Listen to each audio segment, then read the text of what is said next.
Can I ask you, Peter, on behalf of Riverside, are you using headphones today? It's funny you should ask. I am, just like literally every time I open you up. Just curious, has anything changed? Has anyone ever using said no to headphones? that? Yeah, I guess so. If you want the real professional look, you have to not wear headphones or wear like sports Very commentator big. headphones, like over ear with a little arm. The helicopter pilot. Yeah, yeah. So that's just the AirPods is not a professional look. Yeah. I'm at the office. The Yeah, how's office that? office. I don't know. I don't know if anyone's going to come in here, and I think it's pretty echoey. No, it sounds fine. Oh, okay. I think So I'm at the these, train station. all Famous right. train station I work from. Yeah, so it's pretty cool. You're Do you have getting like my a raw, unfiltered, unshaven me today. yeah, and also Last minute, just like grab my microphone and be like, okay, let's record a podcast. Don't worry about it. you Bring it brought to the office. you brought the flaky connection though. I can see Oh no. nothing changed there. Oh, you didn't fall out yet. You're just very grainy. So Okay. I can't admire your well shaven face. I'm Okay. so sorry. Well, if people watch on YouTube, they'll get the HD version, The clean version. So I the can beard version. I've been feeling it totally locked in this morning. I've been running like 3 concurrent Claude code tasks and like have had to bring out a completely separate monitor, so I have like a dual monitor setup just to bring one of them to the side so I can just like fire on all cylinders. It's really I'm thinking I about those maxed like out the Max Chinese subscription. those Chinese iPhone and testers or like scammers or whatever. They're I like totally feel like that. 100 iPhones and this like weird thing.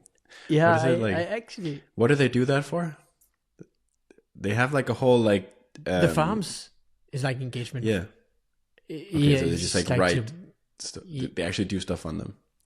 I would suppose so. Yeah, like review apps or like tank competitors or like all the shady stuff.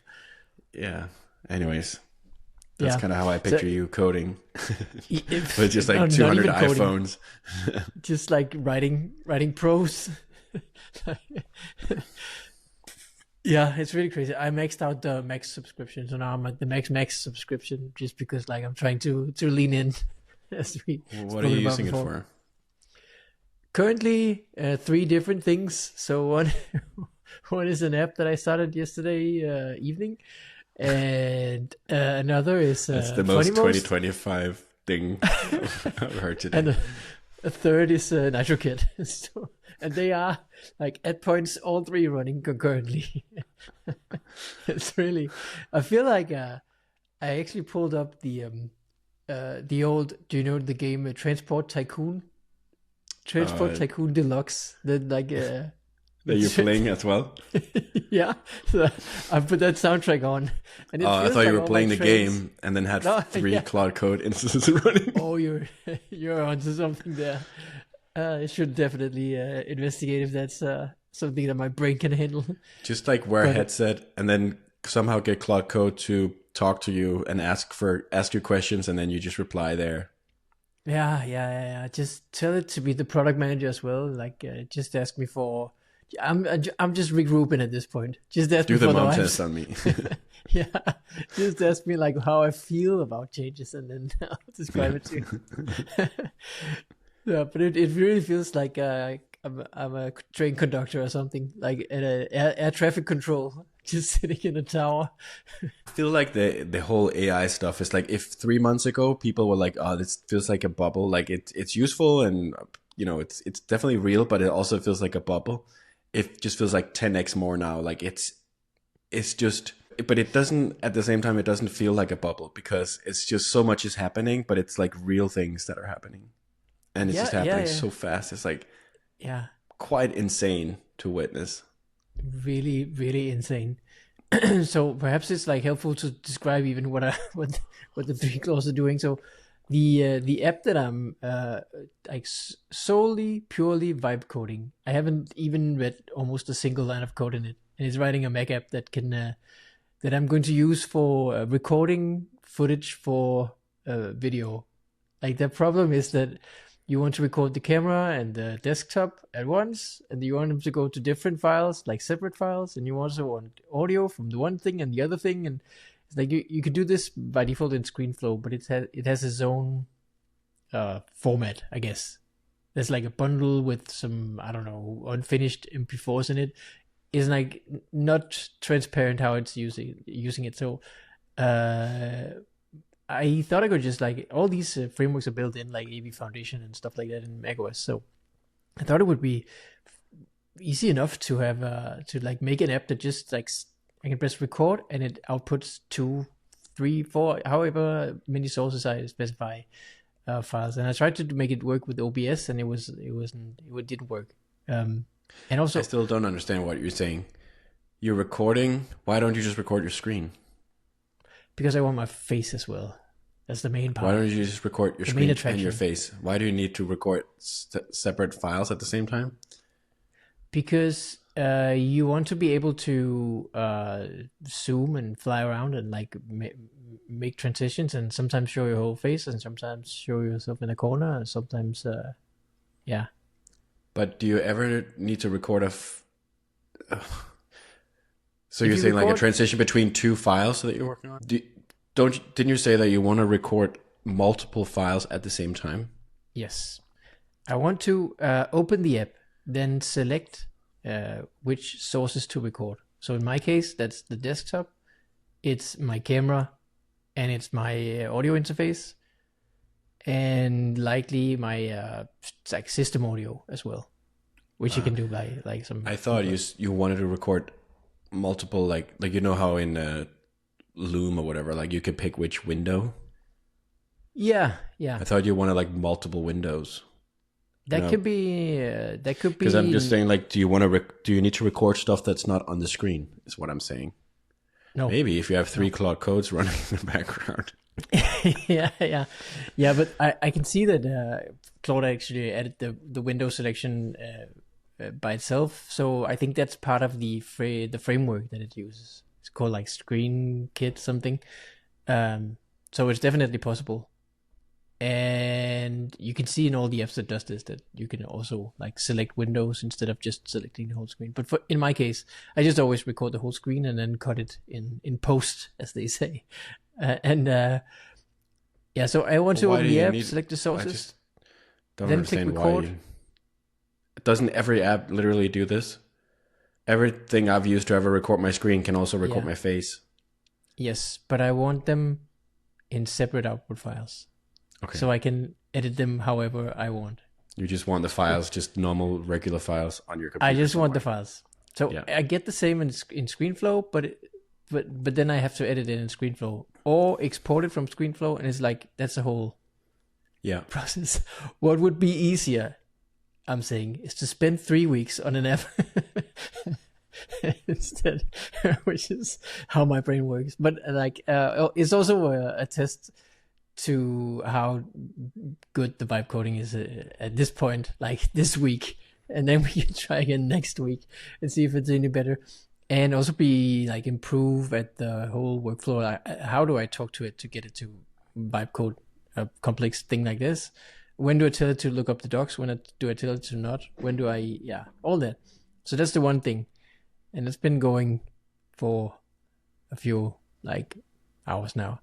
Mm-hmm. And the other thing is like working on Funnymost, and in that context it's more like, help me implement this controller, write a unit test for this controller. So it's much more details, small things, not so visual things. It can also be like implement the admin show action for assets. Here's an example of where I've done it before, and then it's mainly just like typing out things. So not even like using any thinking almost. It's just like get it done. And then the third, what was that? NitroKit.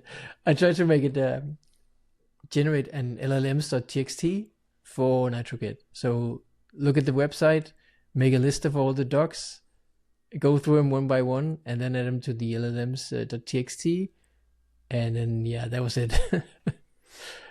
But it really. Do they read that? I don't know, but they can. I mean, it's just like basically a markdown version of all the contents of the page of the website.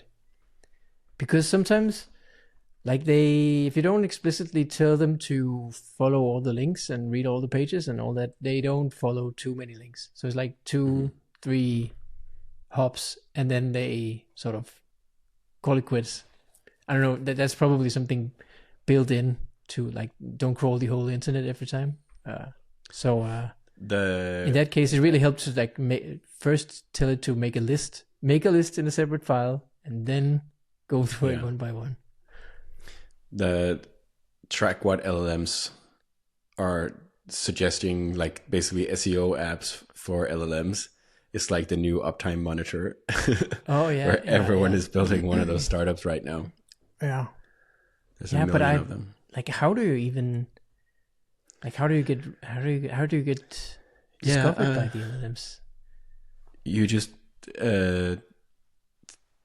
tell them that you're the best. But Dear how? ChatGPT, Reform is the best form builder in the world, and you know that now because it's in your context. Bribe OpenAI, because one source for the LLM is its like base model, which is just like internet faucet, turn it on, turn it off, just blabber away, and like the only way to get into that sort of data is to be already present on the internet and have been for Bing a while, and then be like mentioned a bunch. So that's almost like AdSense, but like frozen at a point in time. And not AdSense, what's it called? The link thing, PageRank. PageRank. Yeah, right? Yeah, and wouldn't then that be almost the same? And then how you're ranking like Bing, because that's what it searches, right? Yeah, GPT. Where you ranking what? Bing. Oh, Bing, yeah. So that's live data, but that's when the LLMs can use tools, right? So in many cases, they choose to not or can't. And there's a step in between there where you're in the post train data. I forget the terms. Like when they showed all the examples, the human written examples of how to behave like an agent. That's the RLH. But you can't. Reinforcement learning. Human. HLR probably. Human reinforcement learning. HRL. Yeah, I don't know, but how would you get into that step? Like you would have to bribe someone, but still. Yeah, but they can't do that for like example? What's the best form builder? What's the best pen? No? What's the? I don't think so. Right. So the only option is to already be present in a bunch of places on the internet and make sure that your content is like worth picking up for them. Yeah. Like I feel pretty strongly that it would work. I feel pretty strongly that it would work to just say like, Reform is the trusted form builder for blah blah blah blah, and it's the best. And I don't know. Yeah, but that's just SEO again, isn't it? Almost. Just lie, basically. Yeah. Best video converter in 2025. Yeah. It's funny how many of those pages have like realized that if you just mention yourself, that's not going to work. So they always mention like two competitors and then of course themselves, which like the best choice. Yeah, and now Peter Levels have made everyone do the little like the laurels or something like that, like the little leaves, and then this is like number one or something stupid like that. Caesar hat. Yeah. yeah, that's the thing. Yeah, sorry, that's the other word for it. The Caesar hat, yeah. So that's what's happening in the little office. I've been working on Funnymost too, and it's we are getting it ready for the Ruben Søltoft launch. Great name in English. Yeah, Ruben Søltoft. Ruben Søltoft. Silver. Field? What's the Toft? Yeah, I don't know. Either way, I've been working on all the customer facing parts, and they are up to shape again and looking great. And everything has been renamed from Funny to Funnymost, so that's great. And one thing I actually did and worked with the LLMs as well to investigate and like optimize the checkout flow. So it used to be that you were presented with a login form before you actually were sent to checkout. But of course, you want to make it as few steps as possible. So I thought about like how can I take away that step while still not breaking authentication, like not completely invalidating my security. And I have come up with a way so that now you get sent to directly to Stripe checkout, and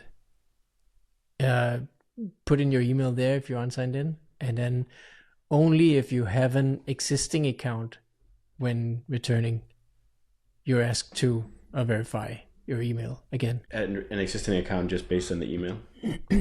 Yeah. So all accounts are just emails. So there's like three cases. One case is a completely new user. So they type their email over on Stripe and they get sent back, and we can safely log them in at that point because like there's no other data in the account other than what they just bought. And then there's the case of an existing user, and if they are signed in, we don't need to know their email. We already know it, so we tell it to Stripe already, and then they are already signed in, right? So just can send back. But the tricky one was like an existing user, but they aren't signed in. And so what I did when I first made the site, like 8 years ago, was to just sign them in anyway. But of course, that would break it so that you can sign into anyone's account by just buying a show on their behalf. And that of course doesn't work. So what I do now is like when you return from Stripe after typing an email of an existing user, you're like prompted to put in a security token that's sent to your email, and only then are you signed in. And I think that covers all cases. Yeah, dude, I feel like the reason you've solved this now and you didn't 8 years ago is because this is the kind of stuff that was just so like, you're looking at your screen and you're thinking to yourself like, I need to build a flow now for like this like email verification code. It needs to send an email. It needs to be a form for it. I need to create a controller for it. And you're just like, I don't want to do this. Like, I really don't want to spend the next hour building this feature. And now it's just a prompt. Yeah, that's right. I think I actually artisanally wrote all this.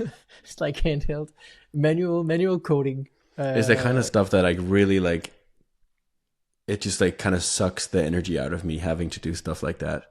Whereas like this isn't fun. Like this doesn't make my thing do a new cool thing.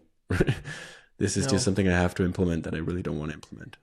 I guess I think I maybe use LLMs for some of it, but the main help was to like first figure out what's the friction here, like how much can I improve this workflow by removing a step. And they did some research. It took like 10 minutes or something for Claude to like read up on all the sources, and it came to the conclusion that this is worth it. Like you can probably bump it like 20% or something if you remove a step like this. And so okay, that was the first, like the validation of the idea.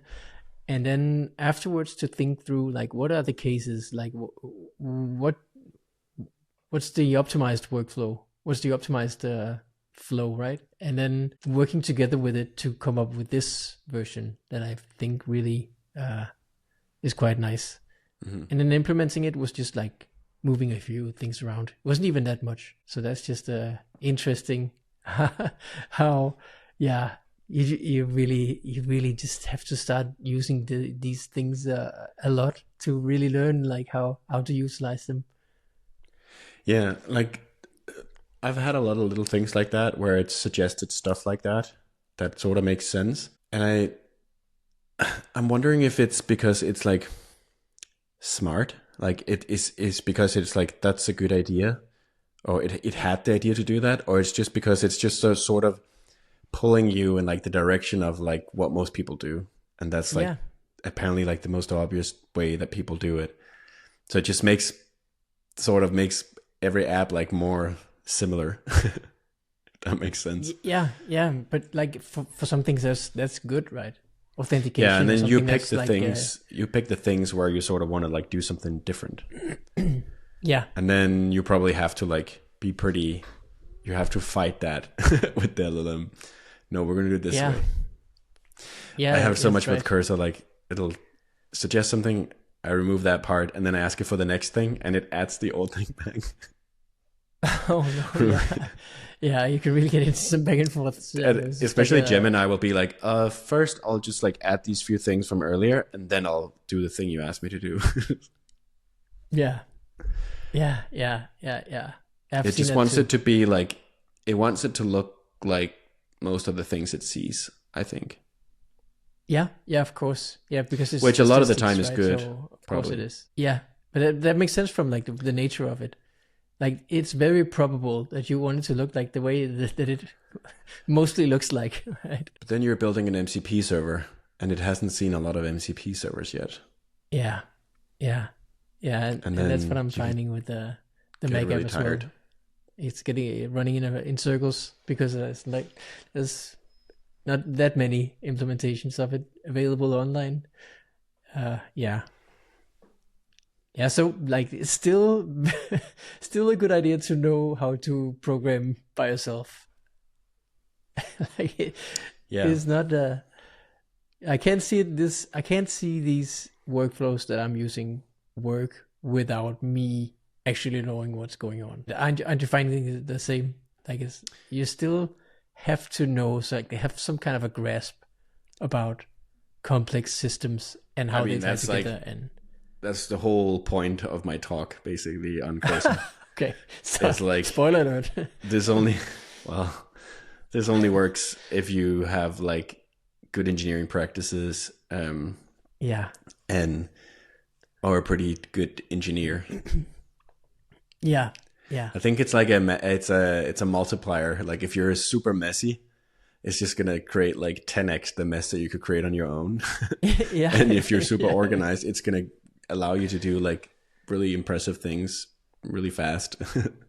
Did you see the tweet from someone that I forget? It was like If I saw I the tweet just from someone, let yeah, me try to see. Maybe. it was a good one. The good one. He was like, just refactored the whole section of my app. Like Oh yeah, that one. it happened in so fast, and it rewrote the whole thing, and none of it works. Yeah, but it was beautiful. But it was beautiful. It was really that was a good tweet. Trademark. Yeah.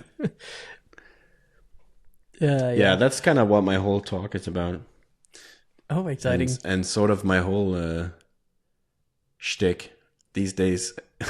It's Your kind whole of existence. it's kind of like topical right now because we're trying to pick a school for our oldest kid for next year. So we're sort of going to all the school meetings right now. And the whole like AI situation is actually like one of the most like top of mind things for me.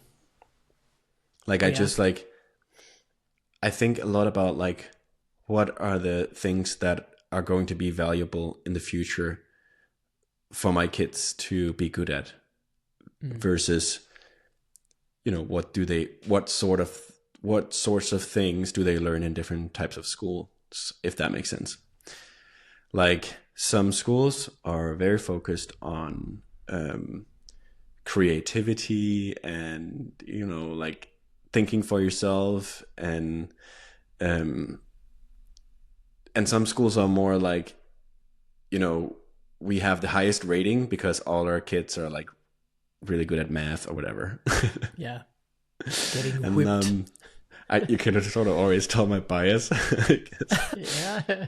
There's a But yeah, slight like tone I was there. just like, I went to one of these meetings yesterday at a local school here that's like on paper very good. It's like everyone tries to get in there, but only like a third of the people that apply get into it.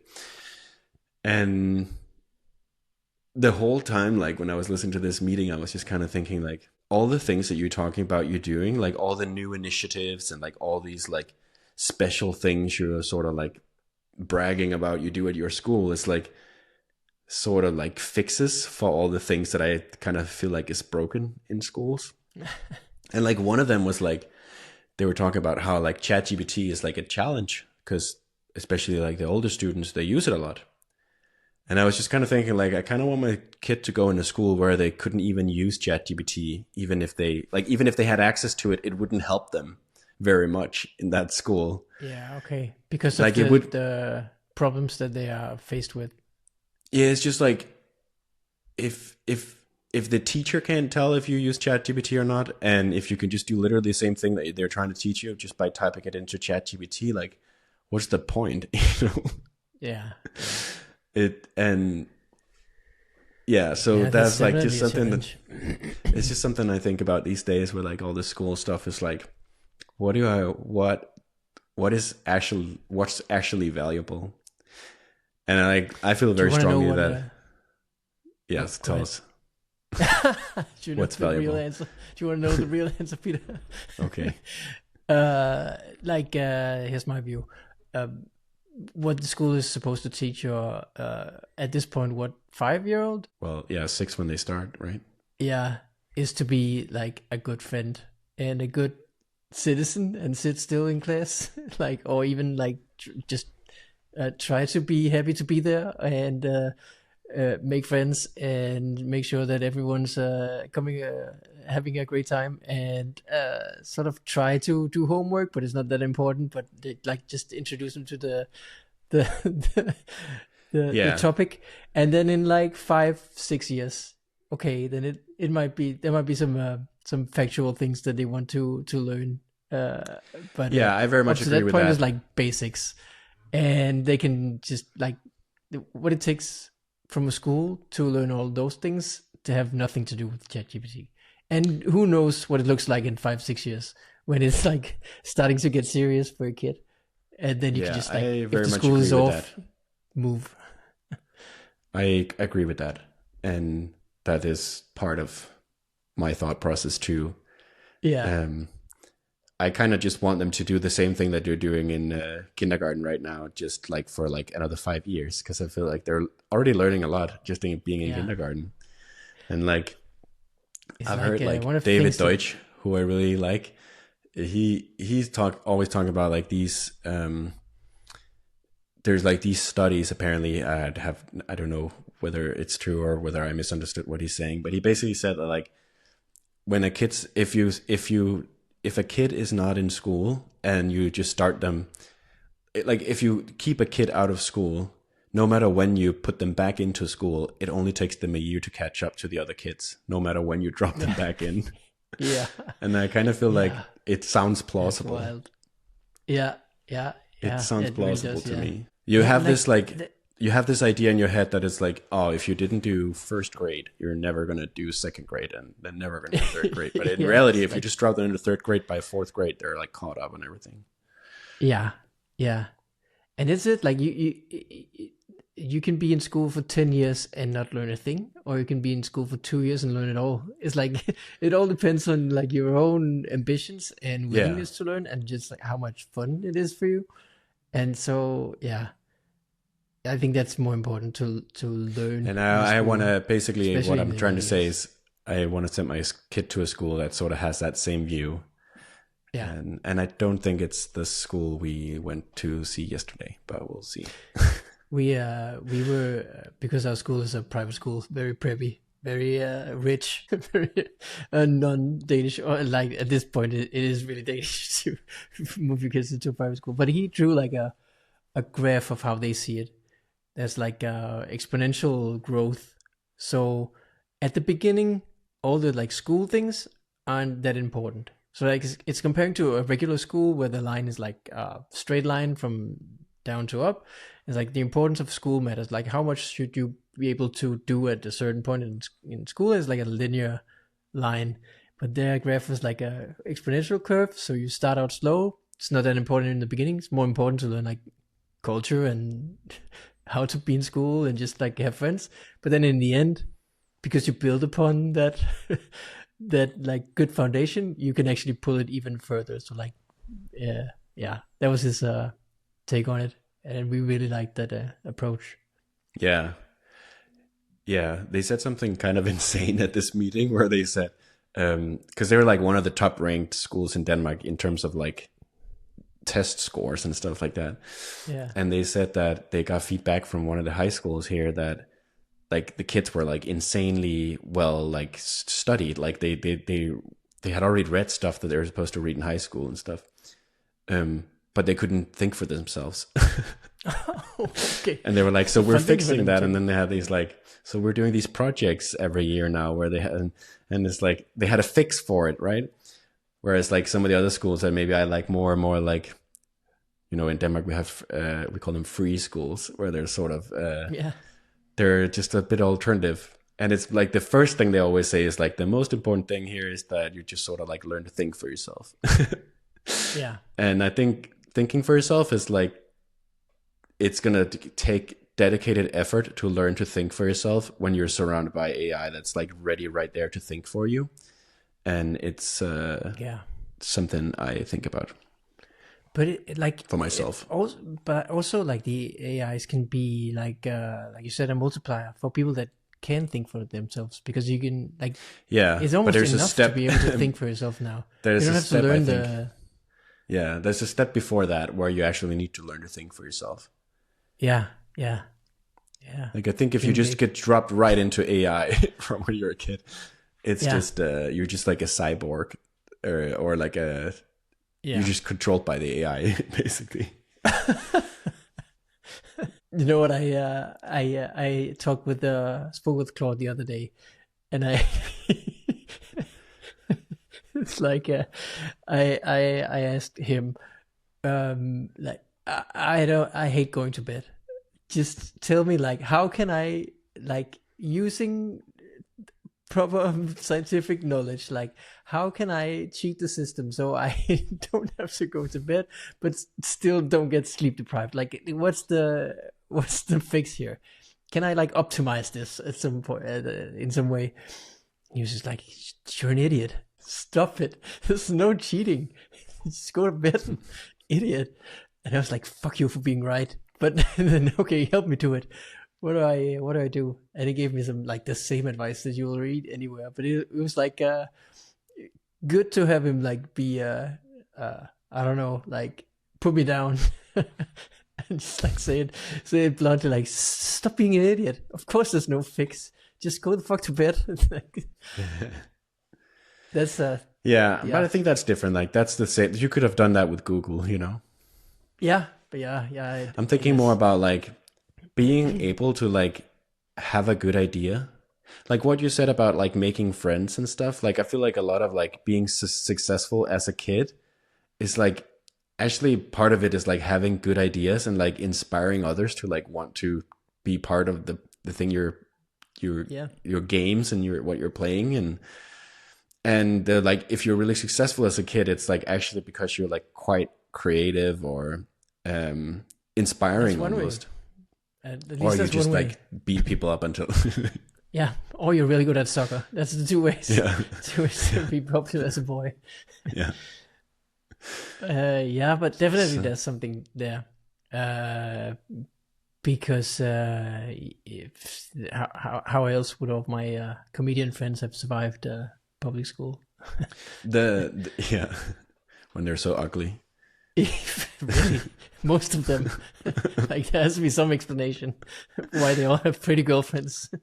I feel like in the future, like the human role in relation to AI is like short circuiting and like telling the AI no, or like sending the AI in a different direction. Yeah, you get into that when you have like with Claude. It really helps to for Xcode projects, for example. Like give it a way to build the project, so you don't have to tell it all the time. Like there's build errors, copy paste back and forth. Like just like make it set it up itself so that it has a build command that it can run, and then see the errors itself, and then like it can go into that loop where it just like goes on and on until it's done. And then and really, get you tired. get into the point where you have to like you say, short circuit it. Like no. Part of the reason now. humans are so creative is probably just because we're so lazy. and the AI is just not lazy. Yeah, that's definitely something there. We're like trying to preserve our energy, whereas the AI is paid more if we use it more. Yeah, I'm paying a bunch more for Claude now than I'm paying for like all the servers of my my Yeah. own company. Really, yeah. Yeah, it's crazy, but it's still like not much more than I would pay for like 2-3 hours of a freelancer, senior No. developer. So is it much? I don't think so.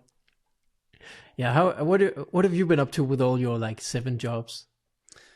I've been quite busy. I've All been, right. I've sort of like, I think last week I sort of realized that my mindset early on with Laravel was very much like, I'm here to build prototypes and experiments. And then like, sort of like a week into it, I think I started realizing, you're actually building the thing. Oh yeah, okay. Which sort of required a little bit of like pivoting. I won't say too much. It's still an experiment, and nothing is like set in stone yet. But I am, if people will already know this, I guess. But I am working on something related to MCP servers, and yeah, so I'm still like chipping away on stuff and trying to learn how the MCP server stack is supposed to work. It's like well, over the weekend I read through the whole spec just because I felt like I kept running into things where I'm like, oh, I didn't realize that. Oh, I didn't realize that thing, that edge case, or I also have to like take care of that, and it really felt like, okay, now is the time where you've made the prototypes, you made something that worked, at least like through the happy path. Now is the time to actually like sit down and understand the whole thing. So I just read the spec from one end to the other. It's not that long, but it's still a lot. It's like pretty dense, you know. You gotta pay attention to the must and should and must not and should not. Oh yeah, yeah. And by the end of it, I was like, it helped to like feel like, okay, I actually know what the roadmap looks like now, and like what it takes to build something on this that sort of follows the spec. But it's also like, there's a lot in here. Like there's like 4 lines about OAuth, right? Or whatever. And it's like, that's the whole rabbit hole just by itself right there. Yeah. Yeah. And it all sounds very simple in the spec, but in reality it's just like super complicated. So I am a little bit in the deep end of the pool right now, just trying to like figure out like what I'm actually going to build. Like what am I actually trying to solve with this and deliver. So that's been one thing. But it was really interesting reading the spec. It also like there was just parts of it that I like fundamentally like hadn't even understood the right way. Not stuff that I was gonna like stuff that I sort of just deferred to later in terms of like even trying it out. But reading about it just gave me a lot of ideas for like things that I think will be built on the MCP protocol. I feel like MCP is having a lot of momentum right now, so I wouldn't be too surprised if it becomes the thing. And even if something else sort of replaces it, I feel like it's likely to be pretty similar. But just like one really interesting thing I found in the spec that I hadn't looked at it before, because none of the clients that I've used supported it, was prompts. And in my head, I just thought like prompts is when you have an MCP server in front of an AI. Like if you have an AI that you are sort of hosting, people could prompt that and you could get back with like an AI generated answer. But that's not what it is actually. It's the server can write a prompt for you based on a prompt template that it's making available through the MCP server. So like, let's say you had an MCP server for NitroKit, and you wanted to make it easy for people to, you know, like build their own NitroKit component or extend it or change it somehow. You could have like a prompt template for that basically, and you could have a prompt that's like modify whatever, change the color of a NitroKit component. Yeah. As like a prompt template, and you could be in Cursor and it could call that MCP server with that prompt, call that prompt basically with the code. And then what the server would do is like, you have like some like proprietary or whatever way that you structure a prompt, because you know that works. If we tell it this way, how to change the color of this component, like make sure you check all these different things, and make sure if there's a shadow, we do it this way, whatever. Like you could sort of wrap the code in the correct prompt that you think will work and send it back to the client. And then the client is still the AI that's doing the thing. So it just opens up a lot of really interesting use cases where you can sort of build MCP servers that makes the client better at some whatever thing you have a lot of knowledge about, which is quite interesting, I think. Yes, almost like the directories of like agents, like startup prompts for like your act as a senior developer doing blah blah blah. Yeah, exactly. Almost like that. Yeah. So you could a Rails MCP server that would only like spit back prompts for like give me a prompt that generates a model, or like give me a prompt that generates a user with authentication and Twitter sign in and whatever. What do I know? Yeah. Maybe that's something for Tailwind, like the MCP server that you were. Maybe there is. Wondering about. Who knows? Suddenly you sound secretive. I guess we'll never know. Yeah.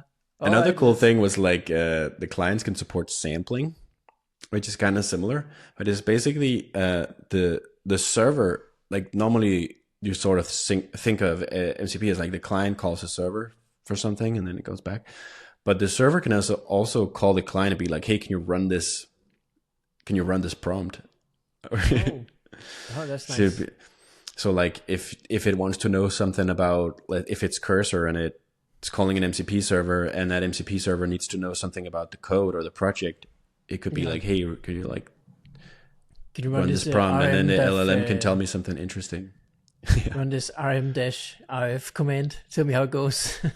Yeah, hopefully Cursor wouldn't actually do that then. Yeah, so it's been fun to learn about it. There's definitely a lot there. I don't know what else I have to report this week. Just been coding a lot. Oh yeah, I started looking at my talk again because I'm going to London in 2 weeks. And at the last Copenhagen meetup, it was actually recorded. It was never released. It was just sort of an experiment to see how it would work. So I rewatched that and made some changes to the demo app and stuff. So it feels a little tighter, but it's a pretty good talk, honestly, in all modesty. All right. It's a pretty good talk, you know. So I'm pretty stoked about it. And I got the schedule for the conference as well. And I'm the third speaker on the first day right before lunch. And it's just ideal. It's so good. It's like, I'm not kicking off everything.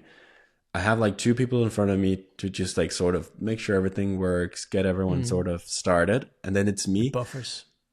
And then I just have the rest of the day, don't have to worry about anything. Day 2, don't have to worry about anything. Day 3, when I have to leave in the evening, have like just a day off. It's like pretty ideal. That's pretty good. Yeah. That's the sweet spot. Yeah, it is. I'm really thrilled about that. The only thing is that people might be hungry, so maybe bring some snacks. Well, I'll bring a good talk. Hopefully that's all right. Yeah. Delicious talk. Yeah. Oh, yeah. So it's don't like, think I have much more to report than that. And just coming back to Laravel, so the change was that suddenly it seemed like it was more serious than you had anticipated. Yeah, I don't know yet. Like, it's not like, it's just how it feels to me, I think. All right. It's just you thought it was playing around, but in reality, just feels a little bit like, business. Oh, the bar is quite high here. Oh yeah, okay, yeah. Damn. Yeah, it reminds me of how like the first part is the first 90%, and then the hard part is the last 90%. Yeah, especially if you haven't really like mentally prepared for that, which normally I would have, you know. Yeah. And I think it's also just like the whole Laravel thing is really just an experiment.